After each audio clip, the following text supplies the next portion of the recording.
야고보서 5장 19절로 20절 말씀입니다. 야고보서 5장 19절로 20절 말씀 다 피시고요. 우리 한번 마지막 다 같이 한 목소리로 좀 읽었으면 좋겠습니다. 크게 다 같이 한 목소리로 다 성경 보시고 야고보서 5장 19절로 20절 말씀 다 같이 한 목소리로 읽도록 하겠습니다. 시작. 나의 형제 자매 여러분, 여러분 가운데서 진리를 떠나 그릇된 길을 가는 사람이 있을 때 누구든지 그를 돌아서게 하는 사람은 이 사실을 알아두십시오. 죄인을 그릇된 길에서 돌아서게 하는 사람은 그 죄인의 영혼을 죽음에서 구원할 것이고 또 많은 죄를 덮어줄 것입니다.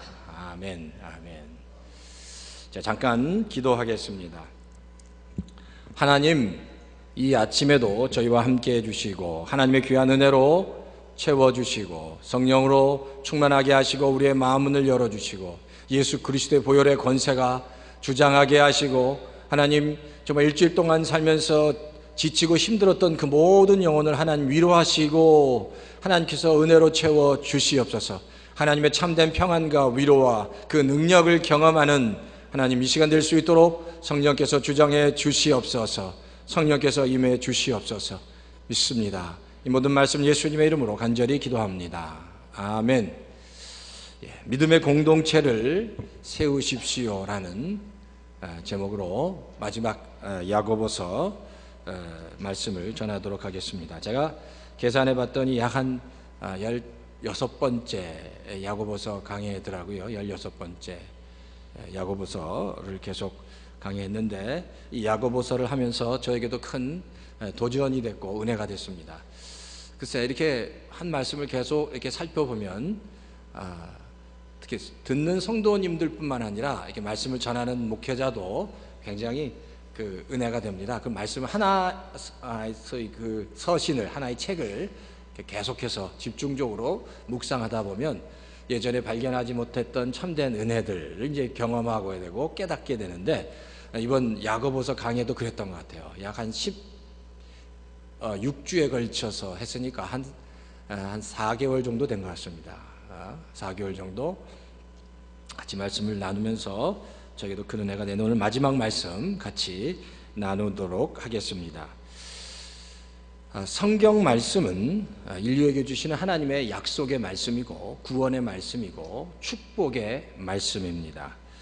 우리가 어떤 기계 그리고 도구를 볼 때 그 뭐가 있어야 되죠? 기계의 어떤 도구를 볼 때 그의 매뉴얼, 사용 설명서라고 하죠. 매뉴얼, 사용 설명서를 잘 살펴보아야 합니다. 만약에 그 사용 설명서, 매뉴얼을 잘 살펴보지 못하면 어떤 문제가 생기죠? 그 도구가 아무리 좋은 도구도 그냥 짐이 돼버리는 거예요. 그냥 쓰레기가 돼버립니다. 그러니까 이 사용 설명서를 잘 알아야 합니다. 인생도 마찬가지입니다. 인생도 사용 설명서가 있어요. 매뉴얼이 있습니다. 근데 인생도 그 매뉴얼을 잘 알아야 합니다. 매뉴얼을 모르면 어떻게 되는 거예요? 인생이 불행해질 수 있고요.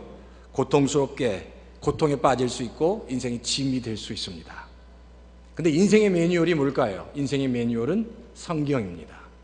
성경 말씀을 잘 알면 그 성경을 통해서 주시는 그 매뉴얼을 통해서 인생을 어떻게 살아가야 할지를 알게 됩니다. 성경 말씀을 보면 성경은 이렇게 말씀하세요. 인간이 하나님 한 분을 경배하고 믿고 살아가야 한다고 말씀하고 있습니다. 그 하나님 말씀을 믿고 또 경배하고 순종하고 살아갈 때 인간에게 가장 행복할 때라고 말씀하고 있어요. 왜? 하나님이 인간을 창조하셨기 때문입니다. 인간의 길을 여시는 분은 하나님이기 때문입니다. 인간을 인간답게 해주시는 분도 하나님이고 인간의 주인이 하나님이시고 온 세상을 창조하신 창조주가 하나님이시기 때문입니다. 그리고 사람들을 가장 기쁨으로 복 주시는 분도 하나님 한 분이다라는 겁니다. 그러니까 하나님을 잘 알고 믿고 순종하고 경배하면 인간은 가장 행복해질 수 있습니다. 뿐만 아니라 하나님은 인간을 주관하시고 인간의 모든 삶을 주관하시고 인생을 주관하시고 또 개인을 주관하시고 기업을 주관하시고 가정을 주관하시고 온 미래를 주관하시는 분이다라는 겁니다. 그 얘기는 인생의 모든 것이 다 하나님의 손에 있다는 겁니다. 하나님의 손에 있다. 그러니까 우리가 살아가면서 내 인생이 하나님의 손에 있습니다. 내 인생이 내 손에 있는 것이 아니라 하나님의 손에 있습니다라고 고백하는 것은 참으로 행복한 것입니다. 한 장로님이 계셨는데 이름을 대면 누구나 잘 아는 아주 유명한 장로님이십니다. 존경도 받고 성품도 좋으신 분이에요. 그런데 이 장로님이 그 은사가 있는데 이 장로님은 건강 세미나를 아주 잘 하시는 분입니다. 그래서 방송에 나가서 한번 건강 세미나를 하면 인기가 치솟습니다. 수많은 사람들이 그 장로님의 건강 세미나를 듣기 위해서 몰려듭니다. 여기저기서 항상 건강 세미나를 해달라고 요청이 쇄도하는 거예요. 그래서 그 장로님은 가는 곳마다 이렇게 하면 건강해진다, 이게 건강의 비결이다, 이게 장수의 비결이라고 가르칩니다. 근데 문제가 생겼습니다. 이 장로님이 암에 걸렸어요. 암에 걸리고 보니까 이 장로님이 자기가 어떤 잘못을 했는지 깨달아졌습니다. 회개했습니다. 이 장로님이 깨달은 게 뭐냐면, 건강도 사람의 손에 있는 게 아니라 하나님의 손에 있구나 라는 것을 깨달았어요.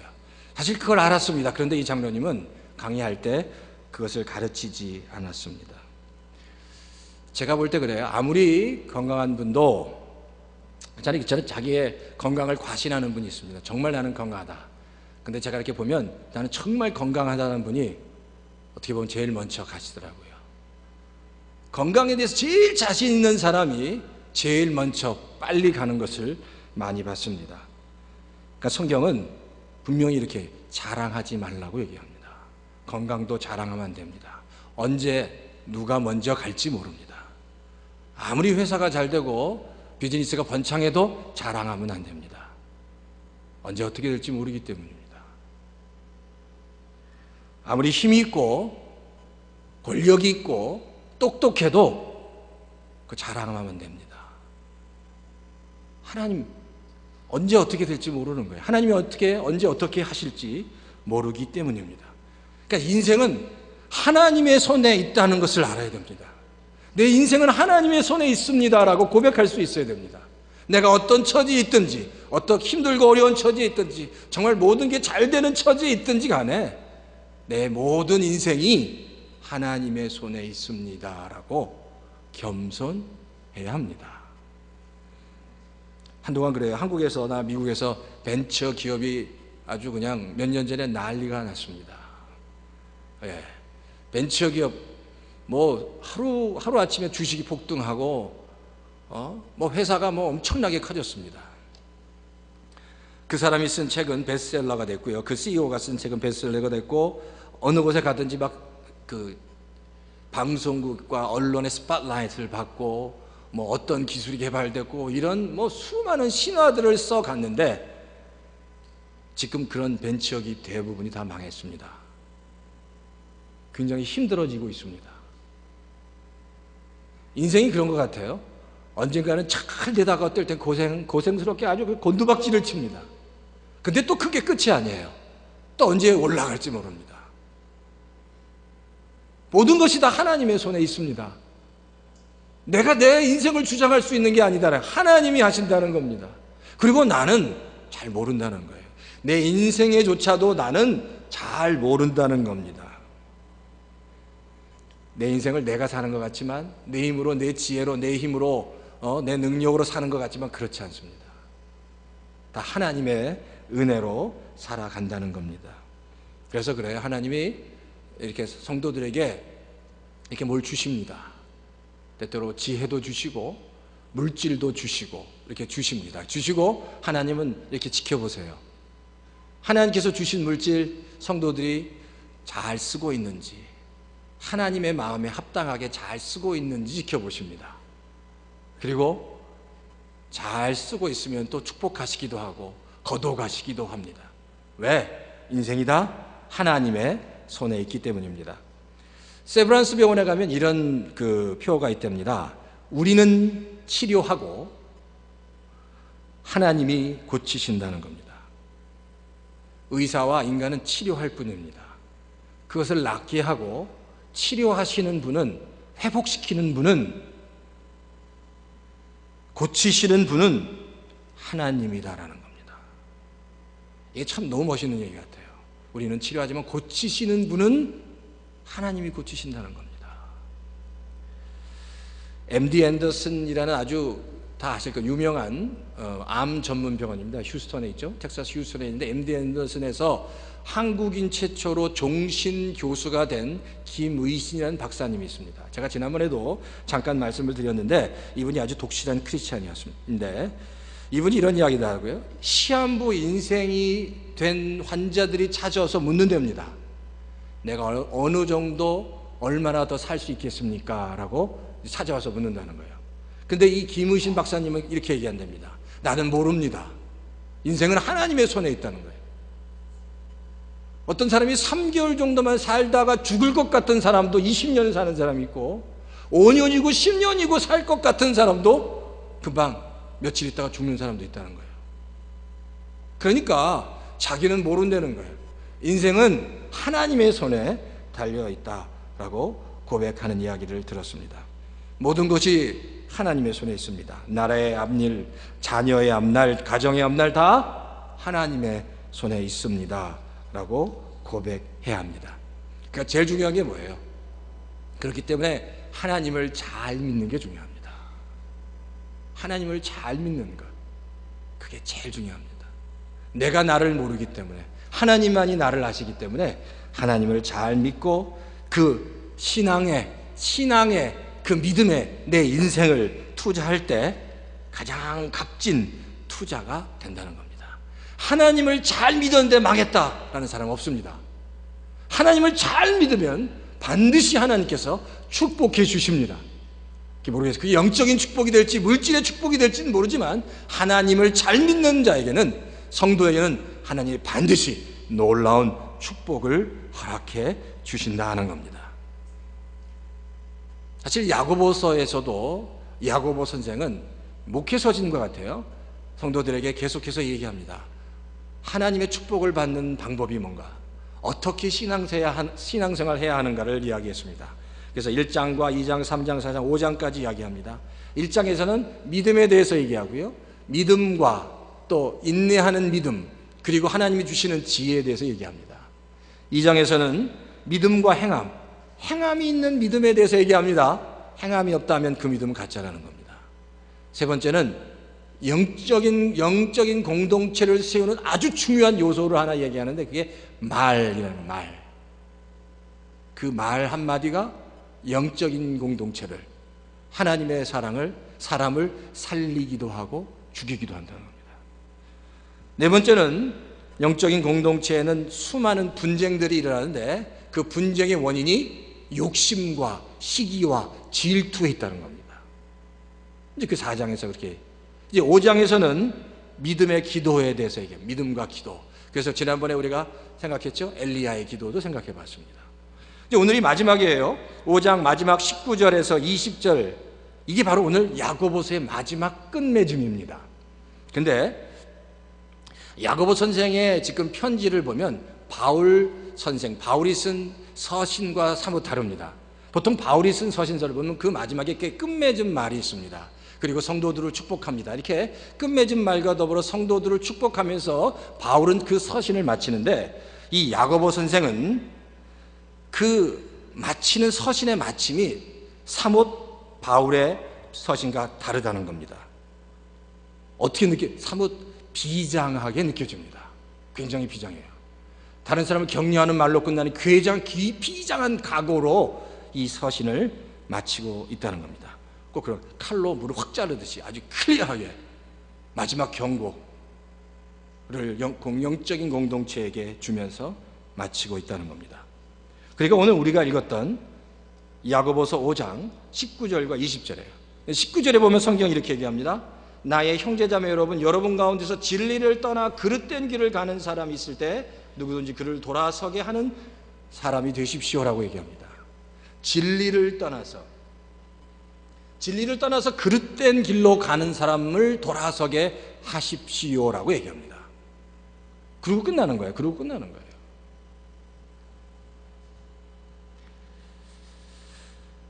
진리를 떠나서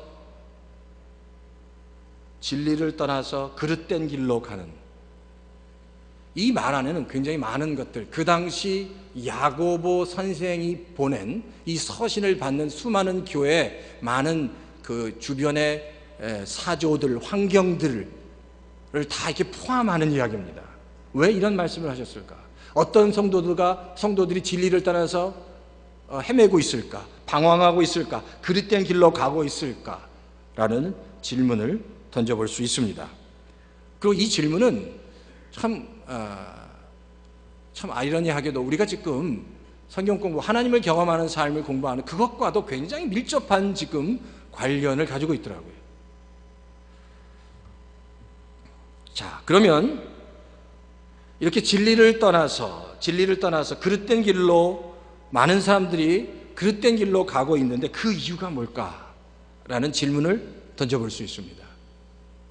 첫 번째, 진리를 떠나서 그릇된 길로 가는, 방황하는 사람들의 첫 번째 이유는 교회가 박해가 있을 때 그럽니다. 어려움이 닥칠 때, 교회 박해가 있을 때 많은 사람들은 신앙을 버리고 교회를 버리고 진리를 떠나버립니다. 왜? 그게 너무 힘들기 때문에. 신앙을 지키는 게 너무 힘든 겁니다. 그러니까 그렇게 떠나는 거예요. 근데 어떤 사람은 박해가 올 때, 어려움이 올 때, 고난이 올 때 신앙을 떠나지 않고 오히려 더 강하게 하나님을 붙잡는 사람이 있습니다. 근데 오늘 이 경고는 박해를 받았을 때 신앙을 버리고 진리를 떠나는, 교회를 버리고 진리를 떠나는 사람들에게 경고하고 있는 겁니다. 두 번째, 어떤 사람들이 진리를 떠나서 그릇된 길로 가는가? 둘째가 교회가 이제 그 흩어졌던 이민 교회들, 그 당시 야고보 서신을 받았던 흩어졌던 이민 교회들이 점점 자리가 잡혀가기 시작했습니다. 그 예루살렘 교회가 폭발적으로 성장하면서 주변에 있는 이민 교회들도 그 영향력으로 들어갔고, 많은 사람들이 또 디아스포라가 돼서 교회들을 세우고 섬기기 시작했습니다. 교회가 성장하게 됐다는 거예요. 그러면서 풍요로움이 조금씩 그 교회 가운데 있기 시작했습니다. 안정이 되는 거죠. 교회가 순탄하게 됐습니다. 밖에서 조금씩 벗어나게 됐다는 거예요. 이렇게 되니까 어떤 현상이 일어나냐면, 힘들었을 때 그래도 잘 버텼던 사람이 또 자신의 삶에 안주하기 시작하면서 올바른 신앙에서 벗어나기 시작했다는 거예요. 어려움은 어려운 대로, 평안하면 평안한 대로. 글쎄, 사람이 다 그러는 것 같아요. 우리가 다 죄인이니까 그런 것 같습니다. 그러니까 우리의 삶에 안주하기 시작하면서 올바른 신앙에서 벗어나기 시작했습니다. 그러니까 삶이 풍요로워지면서 자신의 삶에 안주하면서 예수님에 대한 바른 신앙 고백을 하지 못하는 겁니다. 잊어버리는 거예요. 자기의 신앙 고백이 바뀌는 겁니다. 바로 이제 이 문제, 지금 사실 야고보 선생이 얘기했던 문제, 그리고 그 당시에 많은 교회들이 가지고 있는 심각한 문제가 하나 있었습니다. 그 문제가 바로 뭐냐면, 그 당시 만연했던 니골라 당의 문제입니다. 니골라 당의 문제. 글쎄, 들어보셨나 모르겠어요. 니골라 당이라는 사람. 니골라 당.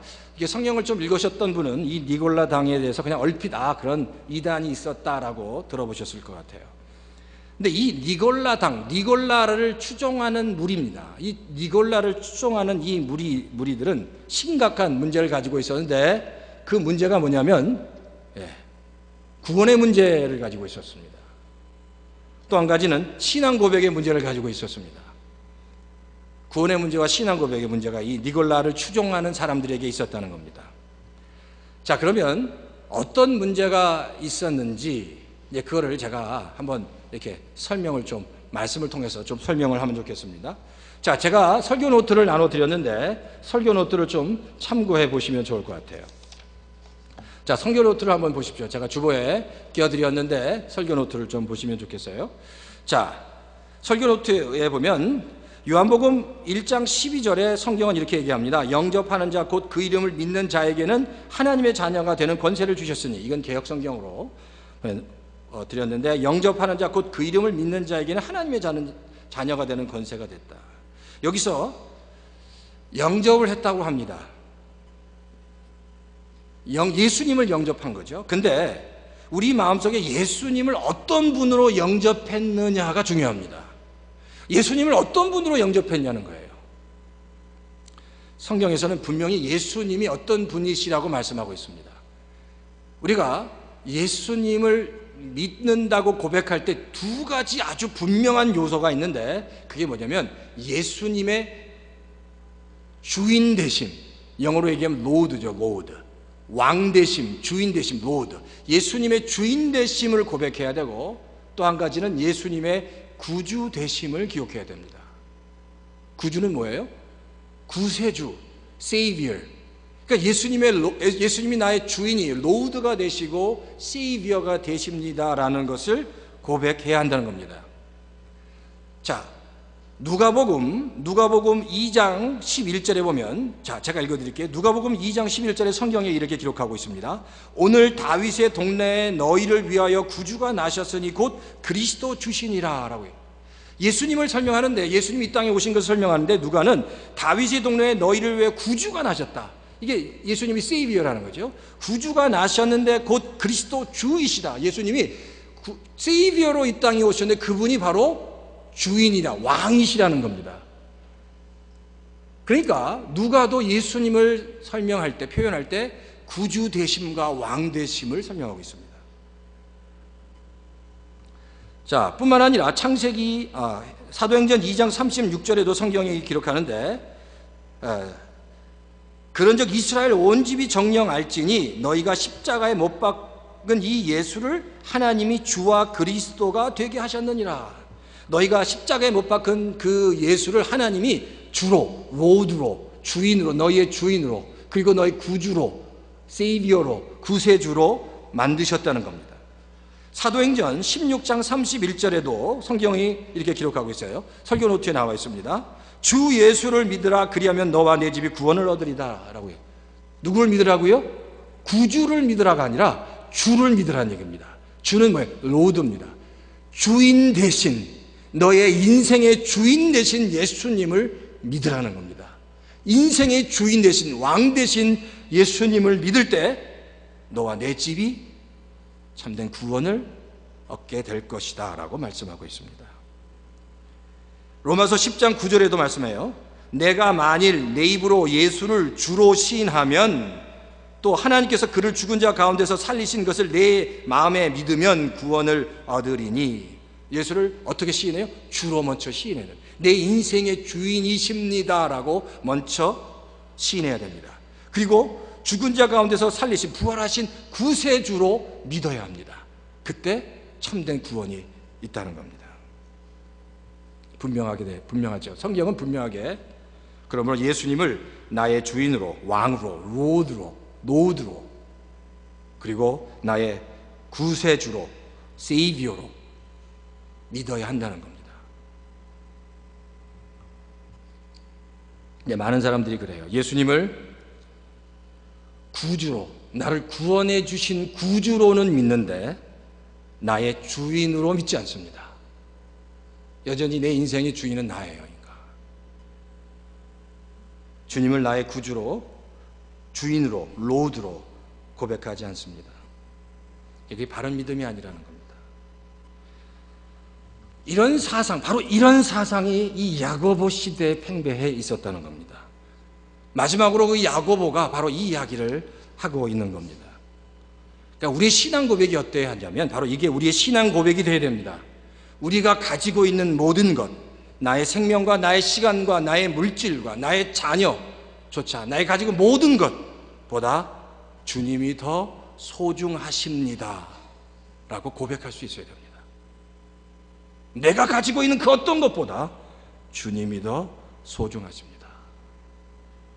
참 이 고백하기 어렵습니다. 그런데 분명히 얘기하셨어요. 예수님이 요한복음 10장 10절에 양으로 내가 온 이유가 이렇게 나의 자녀가 된 자는 양으로 생명을 얻게 하고 더 풍성히 얻게 하겠다. 예수님을 주로 구주로 믿고 하나님의 자녀가 된 자에게는 정말 감당할 수 없는 풍성한 하나님의 축복과 복과 은혜를 하나님께서 허락해 주시겠다라고 고백하고 있다는 겁니다. 내 인생이 내게 아닙니다. 내 인생의 주인은 내가 아니라 하나님이십니다라고 하나님 앞에서 정말 고백할 수 있어야 돼. 그게 참된 믿음이다라는 거예요. 근데 우리는 살아갑니다. 구주로는 믿는데 인생의 주인은 여전히 나예요. 근데 중요한 건 그렇게 고백하고 때때로 쓰러지고 넘어지는 것 하나님이 이해해 주십니다. 그러나 그 마음을 아시잖아요. 마음의 중심에서 하나님이 내 인생의 주인입니다. 내가 가지고 있는 그 모든 것이 다 하나님의 것입니다. 하나님의 손에 있습니다. 하나님께서 붙잡아 주셔야 합니다라는 그 진정한 고백, 그 고백을 하나님이 받으시기 원하신다는 겁니다. 자, 설교 노트에 제가 몇 사람의 그 카멘트를 써놨습니다. 그 리차드 백스터와 존 스타트 목사님의 카멘트를 써놨는데 한 가지만 보겠습니다. 존 스타트 목사님이 이렇게 기록하고 있는데, 복음에 대한 적절한 반응으로 올바른 믿음을 소유해야 된다. 즉 예수 그리스도를 주님으로 인정하여 복종하지 않고도 그분을 구세주로 받아들일 수 있다고 주장하는 사람들에 대한 우리의 대답은 이러하다. 무슨 말인지 아시겠죠? 주인으로 모시지 않고 그냥 구세주로만 받아들여도 됩니다라고 주장하는 사람들에 대한 우리의 대답은 이러다는 겁니다. 그게 뭐냐면 예수 그리스도를 주님으로 인정하고 복종하지 않으면서 구세주로 받아들일 수는 없다라고 얘기합니다. 주인은 아니고 구세주로만 받아들이겠습니다.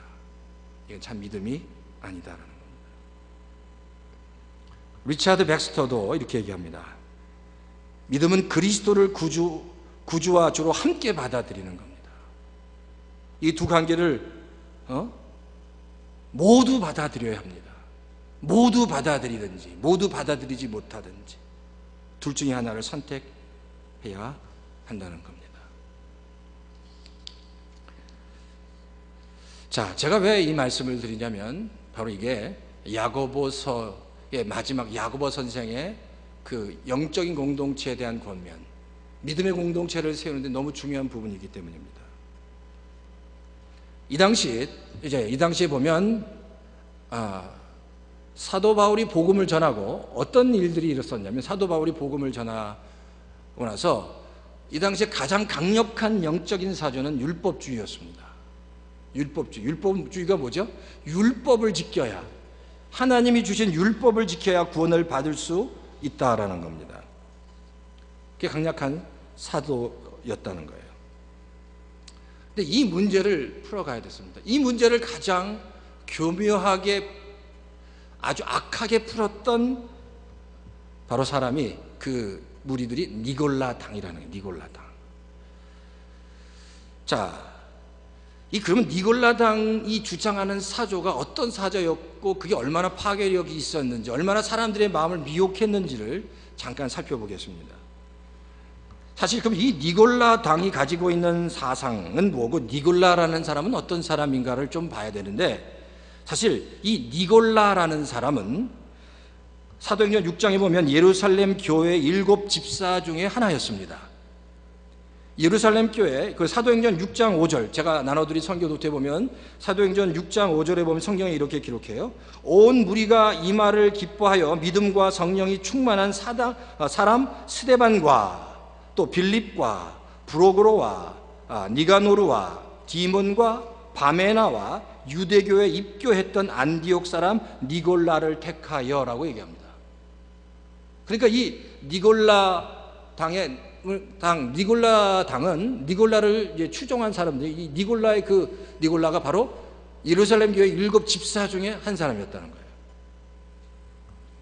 근데 이 성경을 가만히 읽어보면 이 니골라는 그 이방인이었어. 안디옥 출신의 이방인이었는데 유대교에 입교했다가 기독교인이 된 겁니다.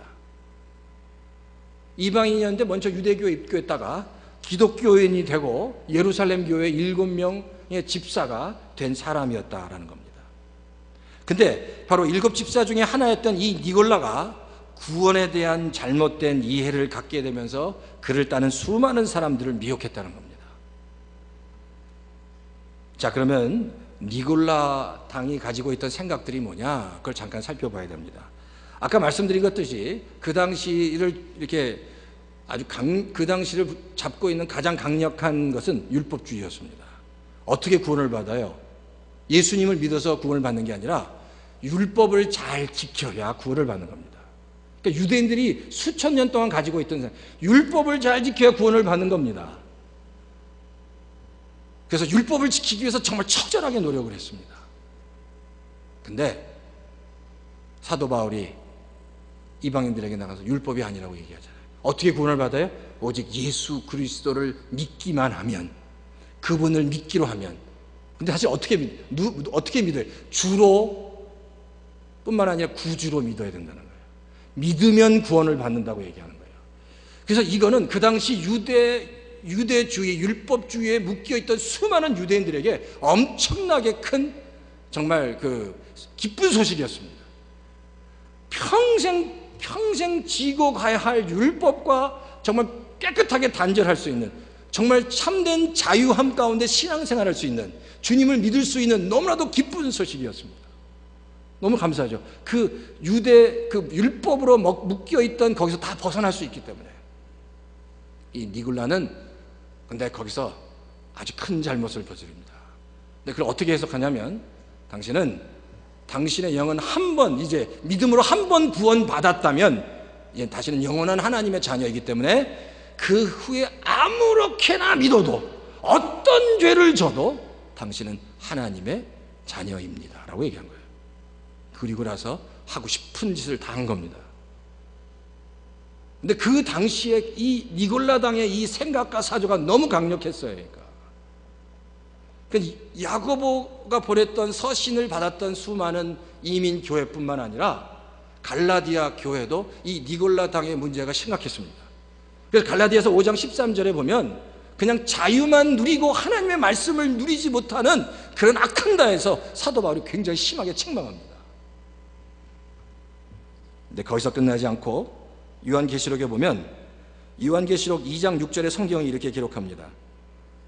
오직 내게 이것이 있으니 내가 니골라 당의 행위를 미워하는도다. 나도 이것을 미워하노라. 그러니까 소아시아 7교회 중에 하나의 가장 강력했던 예배소 교회도 이 니골라 당의 그 영향력이 있었다는 거예요. 그런데 다행히 이 니골라 당의 영향력에서 예배소 교인들은 그걸 잘 이겨나갔어요. 그런데 또 다른 게 버가모 교회는 니골라 당의 가르침에 빠졌다고 성경은 얘기합니다. 요한계시록 2장 14절에서 15절에 성경은 이렇게 얘기해요. 그러나 나는 내게 몇 가지 나무랄 것이 있다. 너희 가운데는 발람의 가르침을 따르는 자들이 있다. 발람은 발락을 시켜서 이스라엘 자손 앞에 올무를 놓게 하고 우상의 제물을 먹게 하고 음란한 일을 하게 한 자다. 이와 같이 내게도 니골라 당의 가르침을 따르는 자들이 있다라고 얘기합니다. 그러니까 지금 버가모 교회는 니골라 당의 가르침에 빠져서 교회가 몹시 혼동스러웠습니다. 뭐예요? 그럼 이 니골라 당이 생각하는 게 뭐예요? 바로 그거예요. 예수님을 뭘로 믿는 거예요? 구주로만 믿는 겁니다. 나를 구원해 주신 구주로만 믿는 겁니다. 그리고 내 인생에 예수님을 주인으로 믿지 않습니다. 내 인생의 주인은 나예요. 나는 이미 구원받았고 내 인생의 주인이 나기 때문에 내 멋대로 살겠다는 겁니다.